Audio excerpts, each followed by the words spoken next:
it's Monday. So, like, Hamilton, right? It literally debuted almost 4 years ago, and yet I'm still obsessed with it because I have no life. Wow, what a surprise. The idea of someone contributing to a theatrical production about Alexander Hamilton and then playing Alexander Hamilton in said theatrical production, and it being on Broadway and having rave reviews from both critics and audiences is such a bizarrely specific chain of events that you would think that there would only be one play in the history of everything that would actually fit that description, and yet there is another. Ladies and gentlemen, allow me to introduce you to Hamilton, a play in 4 acts. You may be wondering, Molly, how does this play even exist? Well, I'm glad you asked. Mary Hamlin was a high society woman living in New York who believed that playwriting was her secret desire. So, in her free time, she just wrote a play about one of America's founding fathers. Casually, as you do. Hamlin was an ambitious woman, to say the least, and she wanted Hamilton in her play to be played by George Arliss, a British guy who was a wildly popular actor in America. In addition to acting, Arliss was famous for taking plays and rewriting them to be much better, so Hamlin was hoping that he could take her play and do the same thing with it. However, Arliss wasn't really much help with the script. Being an Englishman, he knew almost nothing about American history. According to Hamlin, at first, he didn't even know that Thomas Jefferson was a president. The play debuted on Broadway in 1917 to rave reviews, and it did really well at the box office. For about a year. In 1918, a pandemic of influenza broke out across the United States, and as a result of it, many theaters were just permanently shut down, including the one showing Hamilton. After the theater was reopened, the show did not get revived, so it pretty much was completely forgotten after that. Until, in 1931, a movie based off of the play was produced. George Arliss returned as Hamilton, but all of the rest of the cast had new actors playing them. I haven't been able to find much information on, like, how popular this film was. I was able to find the amount that it grossed at the box office, and I don't know how this number compares to other movies from the time period, but I put this amount through various online inflation calculators, and every time it came back as being worth well over $10 million in today's money, so, like, it did all right. Unfortunately, both the play and the movie have been largely forgotten. Except by the oh-so-wonderful Internet Archive, who took it upon themselves to put the entire script for the play online for free. Thanks, Internet Archive! Additionally, the movie has been preserved by the Library of Congress, but it's not exactly available for public viewing. I believe the movie has been uploaded illegally to certain parts of the internet, but, like, I don't feel like getting a virus on my computer today, and I'm a theater nerd anyway, so I may or may not have read the entire script in my free time, for fun. People, there is most definitely a reason why Abby and I decided to put the word nerdy in our channel name. To answer the question you're all wondering, no, this Hamilton is not as good as the other Hamilton, but it's not horrid either. It's fairly middling, but it has enough good stuff, enough weird stuff, and enough really frustrating stuff to justify me talking about it here. So I just figured, you know what? What the heck? Let's explore this play together. The script starts out with an author's preface that is not strictly necessary to read, but it does contain a few amusing tidbits if you decide to do so. For one thing, it states very early on that the play keeps very close to history.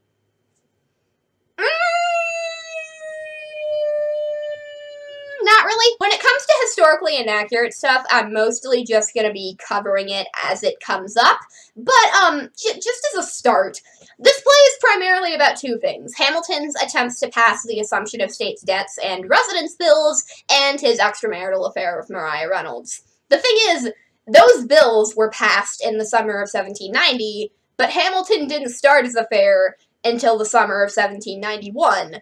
So, unless some time travel shenanigans have magically fused the summers of 90 and 91 together, we're already off to a terrible start, historical accuracy-wise. Second, the author talks about how other plays will often write, like, very lengthy and specific stage directions in the script, but she's not going to do that.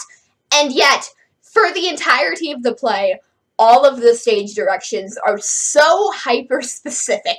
Like, if a character shifts, like, 2 centimeters stage right, it will probably be written down in the script. I don't know, maybe that's just how older plays were written, but I feel like when you read more modern plays, there are a lot less written stage directions in order to give the director more freedom when blocking scenes. So for me, personally, reading some of the stage directions given in this play was just an adventure. And finally, the author says that the main theme of this play is courage, and how Hamilton was a very brave person who displayed his courage very often.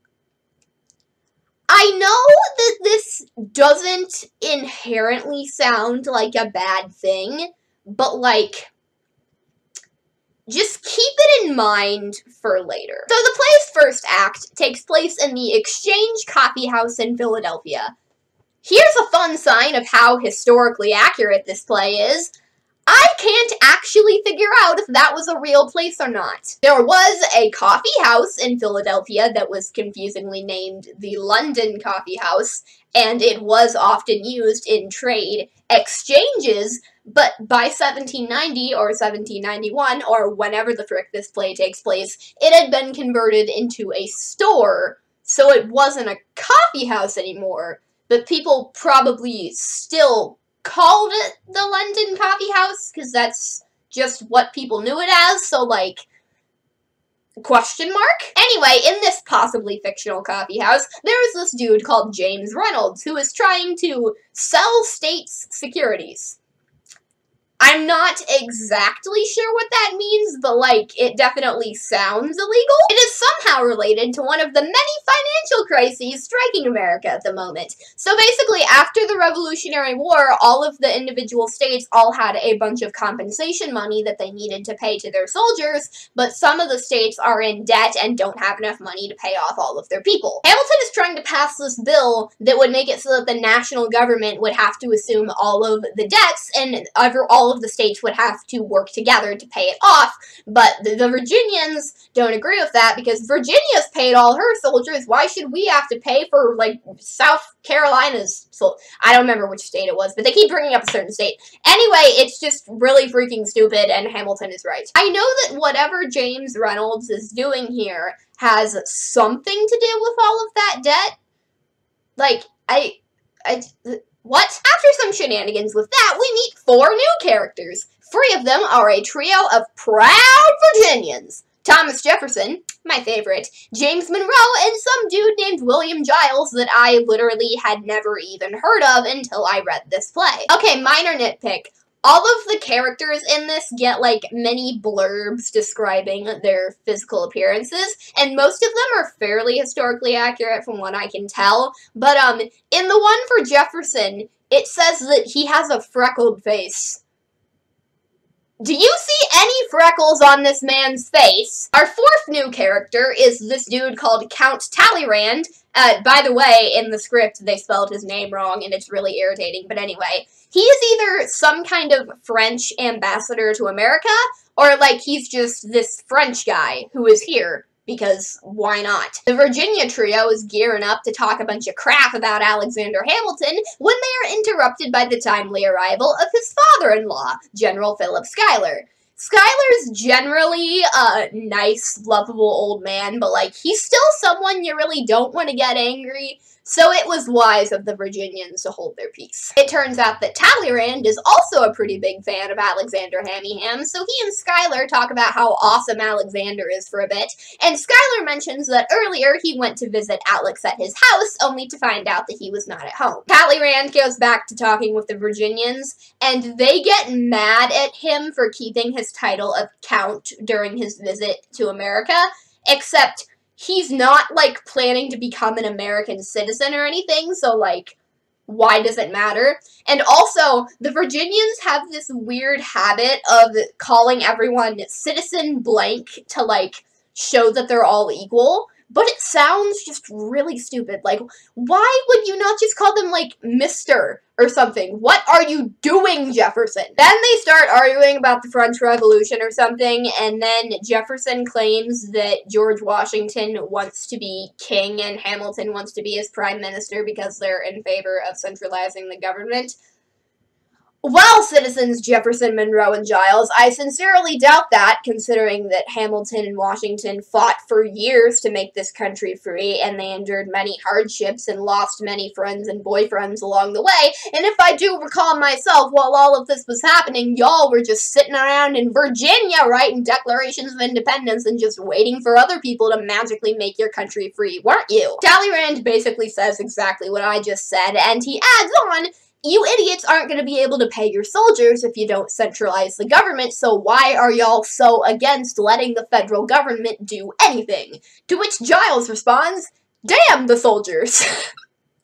I mean, at least he's being honest about it. Then James Monroe calls Hamilton an aristocrat, and like, okay, maybe after he married into the Schuyler family, yes, but before then, he was poor as dirt and had to work his way up to where he is right now, whereas you were born into a somewhat prosperous family in Virginia and therefore had a bit of a safety net if things went wrong in your life, Citizen Monroe. I doubt that anyone from Virginia will ever end up watching this video, but if by some freak accident a Virginian has stumbled upon this and is feeling offended, just know that I don't hate you or your state specifically or personally.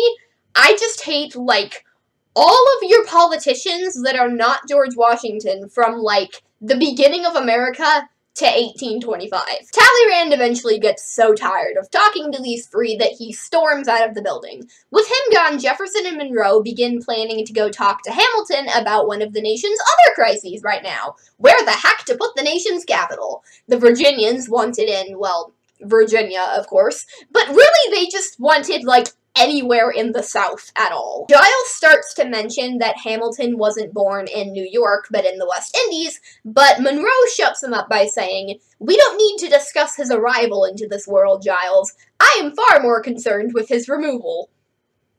That's a pretty dark thing for the future 5th president of the United States to say to a member of the current president's cabinet in a public place, but, like, alright. Jefferson and Monroe talk briefly with General Schuyler, who mentions that his daughter and Hamilton's wife, Elizabeth, or Betsy, as she's referred to in this play, although once again they spelled her freaking name wrong, she is currently in England visiting her ill sister. Before Schuyler leaves, he gets mad at the Virginians in general, but Giles especially, for constantly making up fake stories about the Treasury Department to try and shake the public's trust in Hamilton, even though Hamilton always manages to prove himself innocent no matter what's thrown at him. Jefferson, Monroe, and Schuyler all exit, leaving Giles to stew alone in his anger. Then James Reynolds, hey, remember that guy who was in, like, the beginning of the scene for 2 seconds? Anyway, he goes up to Giles, and he's like, hey, have you ever considered trying to use a woman to shake the public's trust in Hamilton? Also, just so you know, Mrs. Hamilton has been gone for like a month, and my wife's a whore, and I'm willing to do literally anything for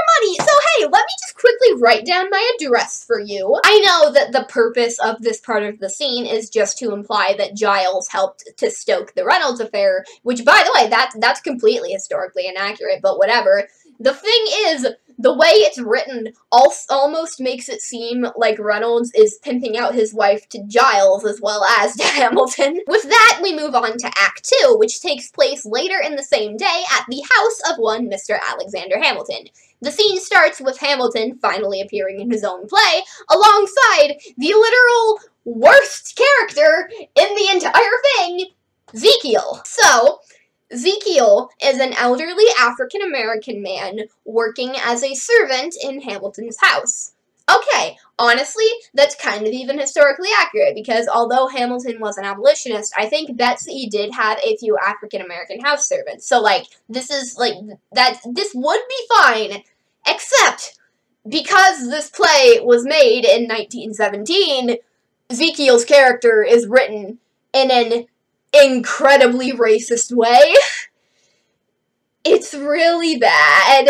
Ezekiel is the play's comedic relief, and I use that term incredibly loosely. The joke with him is that he's so inept, he can't do anything right, but he's just always walking around happy and smiling, and he's not worried at all about the fact that many members of his race of people are being dehumanized and forced to do hard labor all day and treated like property, or the fact that many white people don't see him as an equal human being to them. Why would Ezekiel be concerned about a little thing like that? He likes being forced into servitude by white people. Why wouldn't you enjoy that? They also do that thing where they write all of his dialogue with this extremely ridiculous dialect that is very hard to read and understand. The entire time while I was reading this play, I had a horrible suspicion that Ezekiel was probably played by a white man in blackface. And because I love to feel horrible about the world, I decided to Google the man who played Ezekiel. And sure enough, in the movie adaptation, he was actually played by an African American man, which is better than blackface, but still doesn't change the fact that this character is such a horrible and demeaning representation of African American people that it makes me so disgusted that I almost never want to read another play script ever again in my entire life. And I am a theater nerd who is considering stage acting as a profession. Anyway, General Schuyler comes to visit Hamilton again, and we learn that the last time when he came and Hamilton was out, he wasn't actually out. It's just that because people know he's the Treasury Secretary, they keep coming to his house asking him for money, because they know that the Treasury is like the nation's bank, but they don't understand that Hamilton hasn't, like, established the Treasury yet. So, the bank doesn't have any money to even give to people. Hamilton's busy working on plans for his actual national bank alongside several other things, and he can't work on that stuff if people are constantly harassing him for money every 2 seconds. So, he told Ezekiel to tell everyone who came to the door that he was out, except for General Schuyler. However, Ezekiel told Schuyler that Hamilton was out anyway, because Ezekiel's just so incompetent he couldn't understand Alex's instructions. Ha ha ha ha, racism! In addition, without Betsy there to make sure that he actually gets fed, Hamilton has been so distracted by his work that he literally hasn't eaten all day, despite Ezekiel's best efforts. Okay, to Mary Hamlin's credit, that tidbit right there is probably the most historically accurate representation of Hamilton's personality in this entire play. Hamilton and Schuyler inevitably start discussing politics, and then Hamilton threatens to use pens to stab a bunch of people. Why is everyone in this play so violent? I love it. Hamilton finally sits down to eat something for once, and he delivers the literal most relatable line in the entire play. Hamilton mentions that he got a letter from Betsy in which she said that she and her sister would not be able to come back to America for at least another month.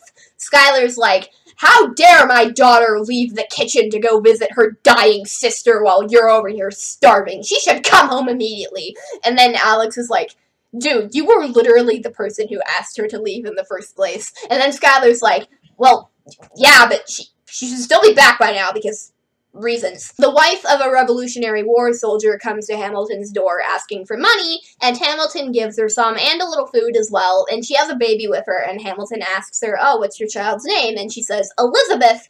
And just for that, Hamilton gives her more food, and that is so freaking cute. That is objectively adorable, and you are not allowed to disagree with me. After the woman leaves, Schuyler and Hamilton start trash-talking Thomas Jefferson, as you do, and eventually the matter of the residence bill comes up. Hamilton's like, "Well, where do you think the capital should be?" And then Schuyler's like, "In my hometown, Albany, of course." And then Hamilton's like, "Oh, why should the capital be in Albany?" And then Schuyler's like, "Well, all of the important events of America's past happened in the North, and nothing important happened in the South, so why should the capital be in the South anyway?" And then Hamilton's like, Yeah, but, like, since nothing happened in the South's past, shouldn't the South deserve to have the right to have things happen in its future? So shouldn't the South deserve the chance to have the capital be there? Their conversation is interrupted by the arrival of Jefferson and Monroe, so Hamilton sends Schuyler to go wait out on the balcony. The two Virginians and Hamilton argue about the Assumption of States Debts bill for a bit,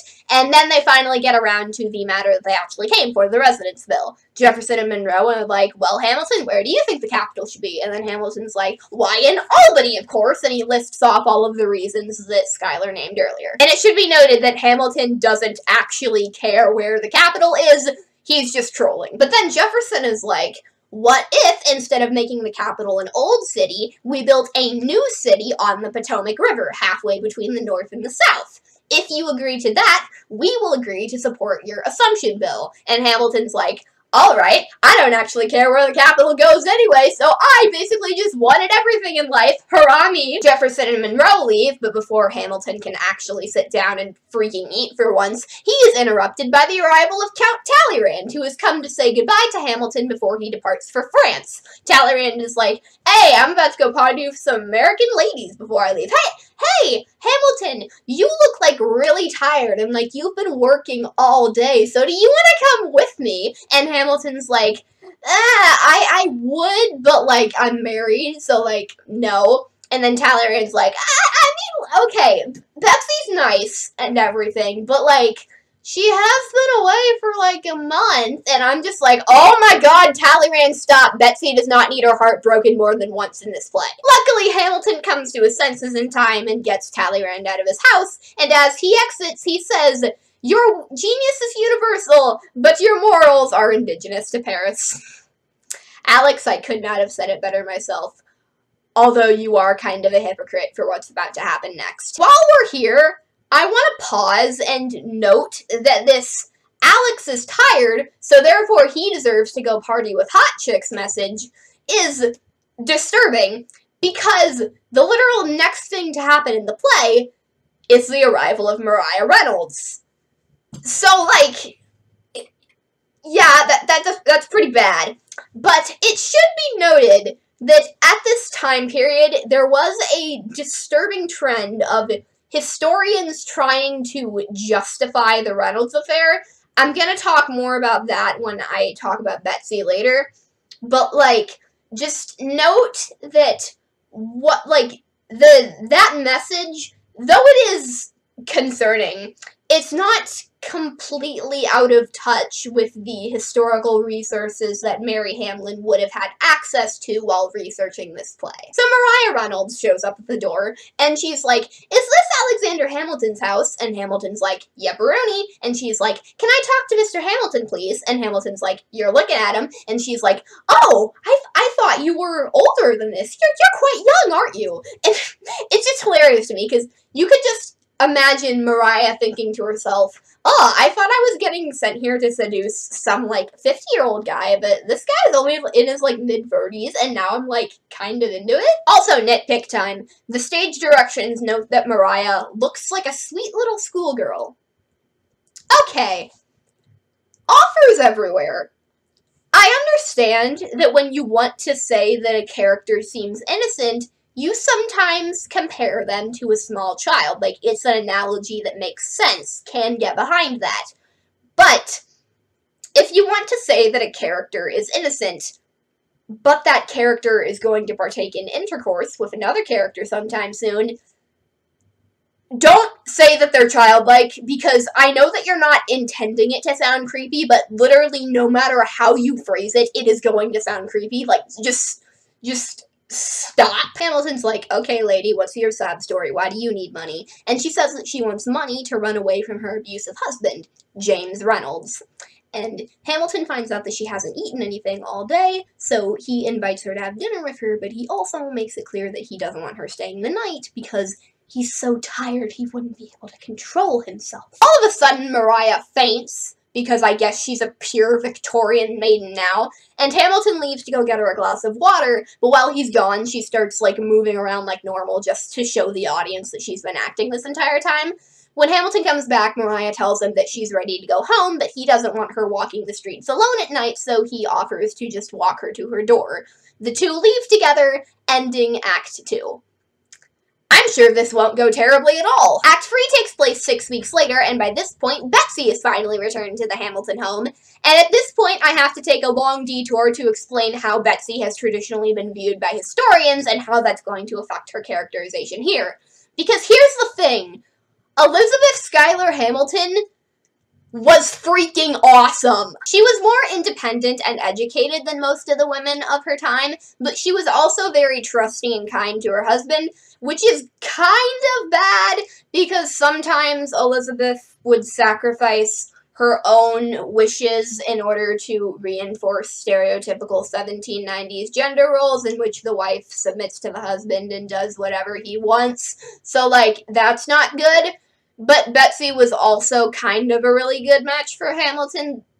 This couple's a bit of a non-dichotomy. She's aware that her husband is, like, kind of insane, so she will always try to advise him to not do things that are too crazy, but at the same time, she will always go along with whatever his final decision is because she trusts that he will always do whatever is best for her and always have her best interests at heart.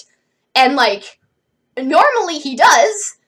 Not always, though. Overall, I would say that the Alexander and Betsy relationship is, like, slightly less dysfunctional than most married relationships of this time period, but, like, by today's standards, it's still kind of bad. She was also pretty involved in her husband's political affairs, and we know this because a lot of Hamilton's official documents and notes go back and forth between his handwriting and hers. Some people think that she was just acting as a scribe for him or whatever, but if you've ever tried to write anything before, you know how helpful it can be to have another person there to read your writing and give you feedback on it. Also, when Hamilton had to write President Washington's farewell address, he had Betsy stay up late at night with him so that he could read the speech to her and she could help him edit it, and, like, if that isn't the cutest thing I've ever heard. Betsy was pretty intelligent, but she felt stupid when put next to her freaking genius of a husband, which isn't even a fair comparison at all because A, Hamilton was the exception, not the rule, and 2, Hamilton was a guy, so he was actually allowed to receive a well-rounded education, whereas Betsy was not. From 1801 to 1804, she experienced a lot of emotional pain all in a row because within those 3 years, she lost her eldest son, her husband, both of her parents, and her sister, and on top of all that, her eldest daughter had a mental break and had to be institutionalized. And once Hamilton died, she was left to go pay off all of his debts. After all of this, Betsy started to go a little mentally. But did that stop her from being an amazing human being? Heck no! Betsy and another woman opened up New York's first private orphanage to save all of the young kids and their parents who were, you know, being left out on the street to die. And she saved and improved hundreds of lives through her charity work. And before she started taking care of other people's kids, she had to raise 8 of her own alongside at least 3 others. And you know what? One of those kids died in a duel, and another went insane. But the other 9, they all turned out fantastically well-adjusted people, and all testified that Betsy was a freaking awesome mother. She also spent years organizing Alexander's papers and interviewing people who knew him in order to try and preserve his legacy and compile a biography of his life, until her mental health started to really go, and then her son had to take over for her. And on top of all this, Betsy lived to be 97 years old. And keep in mind that this was during the 1800s, a time period when the common cold was literally enough to kill you. Anyway, my point is, Betsy Schuyler Hamilton was one of the greatest human beings to ever live, and all who disagree are wrong. However, for around 200 years, many historians just failed to see her awesomeness. Why? Because sexism. I wish there was a more detailed reason, but, like, there just isn't. Women weren't expected to participate in their husbands' political affairs at this time, So when historians saw some of Alexander's documents written in her hand, they were just like, "Aw, Betsy was dictating for him. How adorable." But of course, her frail and delicate female mind wouldn't have allowed her to actually process any of the words she was writing down for him. These historians also saw that Betsy was not as smart as her genius husband and automatically assumed that she must have been a complete idiot, like every woman is. Her charity work was dismissed as her just being a bored rich lady who wanted to make it seem like she was a good person, even though, as I mentioned, her orphanage was literally the first private orphanage in New York City. She saw a problem in her community, and she set out to fix it. How on earth does that make her stupid and boring? For Pete's sake, she's more of a proactive human being than Thomas freaking Jefferson. Her awesome maternal skills were also cast aside, because everyone knows that being a good mother is so easy and that it contributes nothing to society at all, right? And because Betsy's son was the one to actually finish the organization of his father's papers, and he was the one to write a biography about him, all of her hard work was just attributed to him instead. To cap all of this off, there was a disturbing trend back then of historians blaming Betsy for her husband's infidelity. Like, no one would actually come out and outright say it, but in, like, the biographies and papers and stuff, there would always be this undercurrent of, well, Betsy was stupid and boring, and Hamilton was smart and interesting, so it makes sense that, of course, he wouldn't just be satisfied with her and would eventually have to seek out other options. I know that that sounds disgusting and dated, but Ron Chernow's biography of Hamilton was the first, like, actually widely published thing to actually recognize Betsy's awesomeness, and it wasn't published until 2004. Do you feel terrible about humanity yet? The reason I mentioned all that is to give you a bit of historical context for what sources Mary Hamlin would have come across when researching Betsy for this play.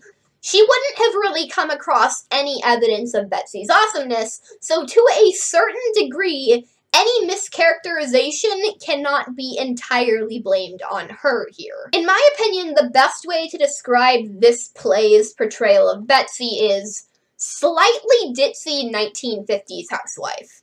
Like, she's not a complete idiot, and she does have some level of independent thought that's unrelated to her husband and, like, various housekeeping activities, but it seems like her top 3 priorities in life are making sure that Alexander gets fed, keeping her house clean, and going shopping.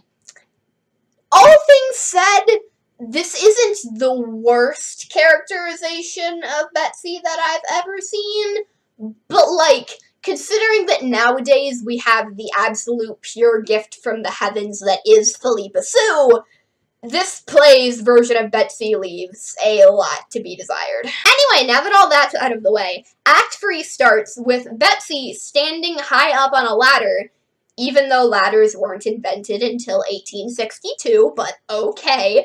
Anyway, she's hanging a pair of curtains, and Ezekiel keeps telling her to get down from there before she falls and hurts herself, while Betsy, and I quote, laughs at his fears for her safety. They are soon joined by Betsy's older sister, Angelica Church, and Betsy gets mad at her for daring to get sick in England and not her own country, even though the real Angelica Church, though she was American, she lived in England, so, like, technically England is her own country. What do you want from her, Betsy? So, history buffs, or just people who have listened to the other Hamilton soundtrack, know that Alexander Hamilton and Angelica Church were kind of on and off flirting with one another, even though they were both married, and Alex was married to Angelica's sister. I wasn't expecting this play to make any references to that whole situation, but, I think they're doing that plot thread, and it's really weird. Angelica literally has a pet name for Alex, even though it's the literal worst pet name to ever exist, ever, but in any case. The whole play, Angelica is just unusually affectionate toward Alexander, and it's a little worrying. Betsy and Angelica talk for a bit about how Alexander's just the most wonderful husband ever, and how he gets paid so little for all of his hard work, and it's stupid that the government does that. And they keep mentioning how sad it is that Betsy, a general's daughter, has to do all of these chores by herself because she can't afford to hire any more servants. And I'm just like, newsflash, girl. I know that you live in, like, a mansion or whatever, which that does make your job harder, but, like, most people do their chores by themselves, and everything comes out just fine. Also, at this point, you have, like, 5 kids that you can extort free labor out of. You will survive. Angelica says something about, how does the government expect Alexander to provide for you? And then she starts shaking the stepladder. For some reason, I guess she wants her sister to die. And then Betsy is like, Angelica, if you get so excited at the bottom of these steps, I shan't need anybody to provide for me. Okay, first off, Angelica was the British one, not Betsy. Get that shan't out of here. And second off, why is everyone in this play so casual about death? Hamilton enters the room and he's like, oh my goodness, Betsy, get down from that ladder before you, like, die. And then Betsy's like, come over here and kiss me and I will. And so Hamilton's on his way to do that. And then Angelica intercepts him and kisses him herself. And then Betsy's like, all right, I'm coming down from the stepladder. Angelica, your sister is right there? Alex says, I hadn't the heart to refuse her, Betsy. I've been starved so long myself. Okay, first off, it shouldn't be that much of an ordeal for you to go a couple months without doing that particular dance. And second off, that's a lie and you know it. Even though this play was written well before the 50s, I associate all of the married couple stereotypes applied to Alexander and Betsy in this play with the 1950s. Like, Alex mentions that after she went away, he couldn't find anything in the house because she had everything organized in some way he didn't understand. And, like, there's a lot of jokes about how Betsy is going to now go and spend all of Hamilton's money on various superfluous items. And, like, I know that all of this stuff is really cliche and kind of sexist, but, like, I am trash for Alexander Eliza Fluff, so, like, I don't mind all of this as much as I really should. Hamilton tells her that she actually can't go and spend all of his money right now because he had to spend it himself on some unexpected expenses. Wink, wink, nudge, nudge. And then Betsy makes a joke about him having to take a bribe, and then Hamilton's like, actually, you're not too far from the truth there. Before Betsy can inquire further, there's a knock at the door. She gets sad because, you know, she's been away from her husband for 2 months, so she wants to spend the day with him, and then he tells her that it's her day and wild horses couldn't drag him away from her, and it's begrudgingly cute and a lie. Their visitors are General Schuyler and Supreme Court Chief Justice John Jay. He promises their visit won't be long, so Betsy leaves to go let the precious menfolk talk. Jay says that over the past weeks, he's received several letters alluding to some scandal committed by the Secretary of the Treasury that has yet to be revealed. He was able to trace the letters back to James Reynolds, who was recently arrested for perjury. Hamilton admits that he does know Reynolds, and that Reynolds did write him a bunch of letters asking for him to use his influence to free Reynolds, but Hamilton refused because he says that he refuses to use his public office for his private means. Jay deduces from this that Reynolds has given Hamilton some sort of ultimatum, and he drops the bomb that Reynolds has already passed whatever this incriminating information is onto Monroe and Giles. And, just on cue, Monroe, Giles, and Jefferson show up to Hamilton's house. It's almost like this is a scripted play with very obvious and convenient entrances. Monroe comes with pieces of paper that prove that there were monetary transactions between Hamilton and Reynolds, and he claims that the money was transferred from the Treasury money, even though it actually came from Hamilton's private account. But anyway, and he claims that it was done so Hamilton could help Reynolds buy up the state's debts.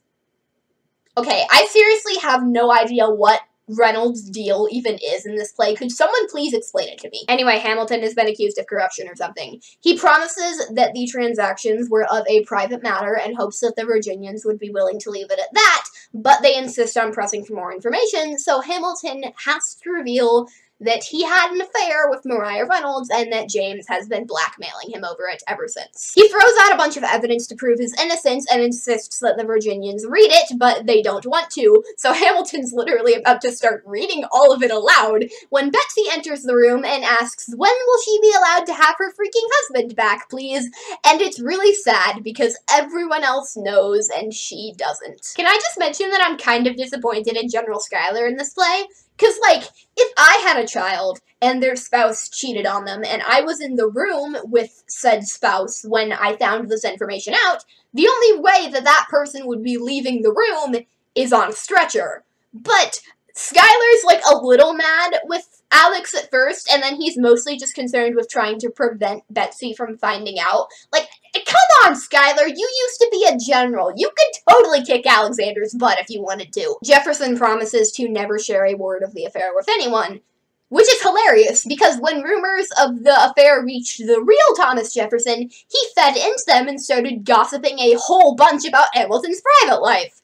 That right there can serve as your daily reminder that Thomas Jefferson was a scumbag. Monroe also apologizes, even though the real James Monroe was actually the person who leaked the affair to the press in the first place, and he held it against Hamilton for the rest of his life and literally never forgave him for it. However, Giles still won't let the thing rest, so he asks Betsy to leave the room again, but Hamilton tells her to stay because he's tired of lying to her. Jefferson leaves the room in disgust because he's just such a genteel southerner who raped a 14-year-old slave girl. Giles says that tomorrow a story will be circulating in the newspaper saying that Hamilton was involved in Reynolds' whole corruption scandal, which Hamilton would not be able to deny without revealing the affair, and that he will only withdraw the story if Hamilton withdraws his assumption bill. Betsy eventually figures out what they're all really talking about, and it's painful because Betsy did nothing to deserve this, contrary to historical belief. Hamilton decides that he's done mucking around in politics to try and get that stupid bill passed, so he decides that while Giles publishes his own version of the story, Hamilton will also publish his version of the story tomorrow morning and publish it in the newspaper as well, and he angrily throws Giles out of his house. Thus ends Act 3. Oh, also, by the way, the entire back half of Act 3 was completely historically inaccurate, and it's kind of hilarious, and I would love to break down how in detail, but, like, I don't have time for that. The most important thing is how badly the timeline got screwed with. In reality, Hamilton had his affair with Reynolds from the summer of 91 to the summer of 92, with James Reynolds blackmailing him the whole time. In winter of 1792, Reynolds was arrested for corruption, and that's when he began accusing Hamilton of corruption, and then he got confronted by members of Congress, including James Monroe, and it wasn't until the summer of 1797 that the affair was leaked to the press, and Hamilton wrote his response to it. And, by the way, it wasn't just a thing in the newspaper like it's implied to be in the play, and it didn't take him a day to write. It took him a month to write, because it was a 95-page pamphlet. This play just completely jumped off the historical accuracy train, and now nothing makes sense at all. Let's see what's in store for us in Act 4. Spoiler alert, it's mildly problematic. Act 4 starts in a different room in the Hamilton home with General Schuyler and Angelica. They inform the audience that there are a bunch of people outside waiting to ask Alexander just what the heck he thought he was doing, but Alex has holed himself up in his study and refuses to do anything but write. Meanwhile, Betsy is locked in her room, and she has decided to leave Alexander for a bit, which I honestly can't blame her for. Angelica, however, has decided that she can blame her. Oh, how I wish he were my husband. I should be proud of him. For what? This is kind of terrible, but I think the knowledge that Hamilton is willing to cheat on his wife has gotten Angelica a little bit excited about her future prospects, and that's what all of this is really about. Angelica gets mad about how all the people outside are just waiting to kick Alexander while he's down. Yeah, how dare those people try to make a public figure feel bad for cheating on his wife. Those freaking monsters. Betsy announces that she's going home to Albany, which she is completely justified in doing, and Schuyler and Angelica tell her that they can't come home with her right now because they can't leave Alexander at a time like this because he is definitely the one in this relationship most in need of emotional consolation right now. What the fudge, General Schuyler? And then Angelica Church has the literal most baffling line of dialogue that I've ever read. If you can't appreciate his courage and bravery, you are no fit mate for him. God knows there are few enough men who are willing to sacrifice everything for the truth. What? Okay, first off, they're saying that Betsy is in the wrong because she does not want to stand by her husband after he publicly blew up a private matter that broke her heart for the entire country to read. And second off, yes, Hamilton is so brave for coming forward with this information after he had to do so just to prove that he wasn't using Treasury funds illegally. It's not like he just came out of the blue one day and was like, okay, yeah, I cheated on my wife. He was basically being blackmailed. Remember how in the author's note it said that the primary thesis of this play was courage? This is the best example of Alexander Hamilton's courage that Mary Hamlin could find. She couldn't find that time when General George Washington was questioning whether or not he should cross the Delaware and attack the Hessians, and Hamilton strongly encouraged him to do it. No, she went with the time he freaking cheated on his wife. And I guess she thought that Elizabeth Hamilton was a bad wife for leaving her husband for a few weeks after he freaking cheated on her, so she decided to rewrite history to show Hamilton what a good wife should do in this situation. Oh my god, early 1900s, what is wrong with you? Alexander's done a wicked, disgraceful thing. That's what makes the difference between a human being and a whitewashed saint. Okay, there is a big difference between saying nobody's perfect and saying that Hamilton should not face any repercussions for his actions here. It's like the difference between saying, okay, yes, everybody feels prideful once in a while, and that you should keep that in check, but it's not necessarily a bad thing, and saying that you and your country are so superior that your military should just start taking over all of Europe and then start murdering Jewish people and brainwashing children. And yes, this is a very extreme example, but I think you see my point. While reading this, I thought that I had reached maximum salt mode at this point. But then, this gigantic cluster turducken of terrible morals gets even worse when Mariah Reynolds shows up at the house asking to talk to Betsy. Kill me. This entire scene is just horrible because, in part because of the sexist double standard in which Hamilton gets off scot-free, but Mariah gets called an immoral whore. But it's even worse because Mariah is a freaking idiot. First off, she went to go visit the wife of the man she had an affair with, and she didn't think this was going to trademark for her. And second, she tells Betsy to not be mad at Alexander for the whole thing because it wasn't his fault. Yes! Yes, it was! He could have just not done the devil's tango with you and just gone on back to his house and gone on with his life. Heck, even the real Alexander Hamilton wrote in the Reynolds pamphlet that the whole thing was his fault and no one else's. Could this play just not? And I understand that part of its horribleness is because of the historical research of the day and how it was horrible, but this is going above and beyond. I'm sorry. Anyway, Mariah talks about how her husband set her up to do this, even though she didn't really want to do it, but then afterwards she ended up falling in love with Hamilton. Mariah, why would you tell Betsy that, you freaking moron? Also, I'm pretty sure that the real Mariah didn't actually fall in love with Hamilton. Like, I haven't done enough research into Mariah Reynolds to definitively say that that didn't happen, but it seems unlikely from what I've read. And then Mariah just casually shames Betsy for being older than her. Mariah is such a ditz in this play, and, like, once again, I have not done enough research into Mariah Reynolds or into the historical research that was available at the time on her for me to definitively say that this is historically inaccurate, but from what it doesn't line up with what I know about this subject, and that makes me question its legitimacy. Betsy asks Mariah if she has any morals at all, and Mariah says, I know when I'm doing wrong. You see, I just have nobody to keep me straight. But most of the time, when people do bad things, it's because they view their actions as being genuinely justified. Mariah, what even is your character? Oh my god. Mariah says something about not minding that her private life is all over the papers because now it gives her status, and now maybe her husband will stop being so rude to her, which kind of makes me feel bad for her, because realistically, James would probably just use this affair as justification for whenever he beat her or did whatever else to her. So, in this play, Mariah is just a poor, naive woman who's not emotionally mature enough to realize that she's stuck in a toxic, abusive relationship, and it's sad, but, like, I'm still angry over the horrific double standard that's being promoted here, and how much of a complete freaking airhead this play made her into, so I'm prevented from feeling too bad for her. And then Mariah says the literal most frustrating line of dialogue in the whole play. He's a good man, but I made up my mind that he shouldn't get away from me, so he isn't to blame, is he? Yes! Yes, he is to blame.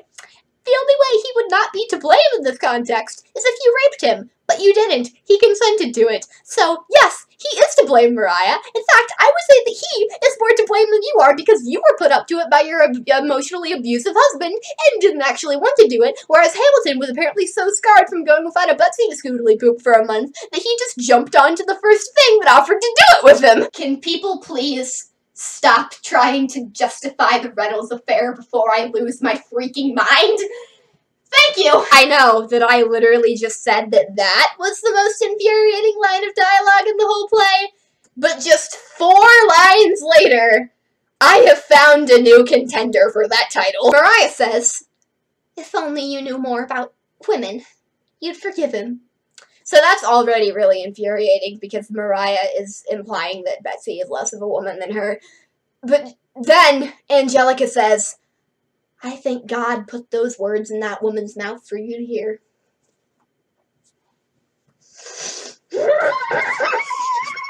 Happy, I am a giant squid of anger! Okay, so, the real Betsy Hamilton did eventually forgive her husband for his infidelity, but it was not this magical thing that just happened overnight. At first, she did move away from Alex for a few weeks to live with her father in Albany, and I'm fairly certain that the main reason she moved back with him is because at the time she was pregnant with her and Alex's 6th child. After that, their marriage was still strained for years, and they didn't truly reunite as a couple until after their eldest son Philip died, and they united in their grief. Betsy Hamilton did have an amazing power to forgive her husband, but it was not an immediate thing. He had to work for it. So, seeing this amazing human being simplified down into a human doormat in this play is so frustrating that I think I just might murder the entire world. Oh, Alexander, you've wronged her cruelly, but you stuck to the truth. I know, it's a great price to pay, but it was the only way. The only way for me. Or, you could have just written a brief statement instead of a 95-page pamphlet. Or, in this play scenario, you could have just withdrawn your assumption bill. Like, it would have been a pain in the neck, and Giles probably still would have harassed you about it afterwards, so it probably would have come out eventually, but, like, still, it could have saved your marriage, like, just for a little bit. Because in that scenario, you could have just waited to publish something until Betsy was a little bit calmer, instead of just dropping this bombshell upon her and then just publishing it for everyone to read. Seriously, Alexander, what the hell? Hamilton's about to go out and face all of the people waiting to see him, but before he does, Betsy appears and says, I tried to be proud and hard, but I couldn't, dear. I just couldn't. You weren't being proud and hard. You just got cheated on. You have the right to be sad about that. Oh, my fricka.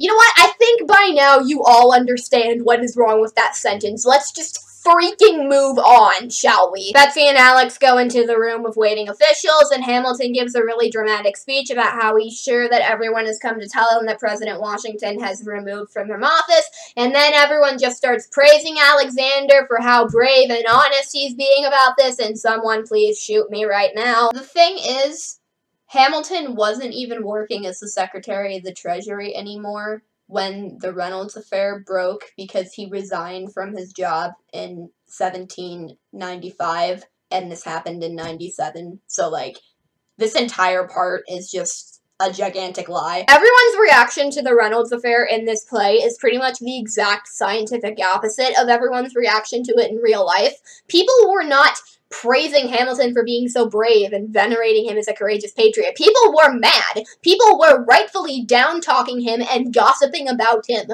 all the time. Many people even demanded his resignation from office. However, the moral of this play seems to be that whenever men cheat, it wasn't their fault, and they are brave for coming forward about it. But whenever women cheat, they are automatically naive bimbos who are horrible people. President Washington has left the executive mansion and is now on his way here to express to you in person the high opinion he holds of your integrity. Okay, I'm pretty sure that the real George Washington wasn't thrilled about Hamilton's adultery. He was merely indifferent to it because he wasn't president anymore and he did not give a fudge. My impression of your conduct in this matter will remain glowing and unchangeable. It is the bravest thing a man ever did. Jefferson was like the #1 Hamilton trash talker during this time period. He did not just magically become friends with Hamilton just because he was more forthcoming about his sex scandal than Jefferson was about his own. Everybody says that they're totally going to support the Assumption Bill now, and Hamilton talks about how now that this bill is passed, America will have years of fiscal success forever. That's right, people. According to this play, all of America's financial gains ever can be contributed to the fact that Hamilton cheated on his wife. Oh my fudge. Overall thoughts, I thought this play was quite alright for the first 3 acts, because, like, all of the racism with Ezekiel was freaking horrific, and all of the mild sexism with Betsy was concerning, and I don't know why General Schuyler didn't immediately punch Hamilton in the face during Act 3, and I still maintain that Angelica is just freaking weird in this play, but, like, overall, it wasn't the worst thing I had ever read, and then the 4th act happened and I wanted to die. As such, I wouldn't recommend this to anyone looking for something of actual quality. But if, like me, you like little forgotten gems like this, and you're willing to endure a sizable amount of frustration and problematicness, then I'd say, yeah, you should definitely check out this play. Just take its messages with a heaping grain of salt. Abby, I'll see you on Friday.